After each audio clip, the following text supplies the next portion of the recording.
की मत करना।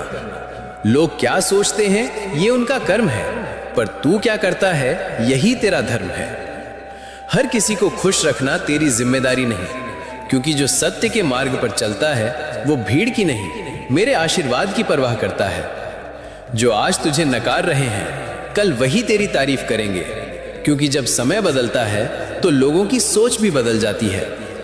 लोग तेरी बातें तब तक मानेंगे जब तक तू उनके हिसाब से चलेगा, पर जैसे ही तू अपने रास्ते पर चल पड़ेगा वो तेरी आलोचना शुरू कर देंगे। पर याद रख, अगर लोग तेरे खिलाफ हैं तो इसका मतलब ये नहीं कि तू गलत है, बल्कि तू सही दिशा में है। जो मेरे नाम पर सच्चाई के रास्ते पर चलता है उसका मार्ग मैं खुद प्रशस्त करता हूं। इसलिए मन को शांत रख, विश्वास रख और बस कह जय श्री श्याम, बाकी सब मैं संभाल लूंगा।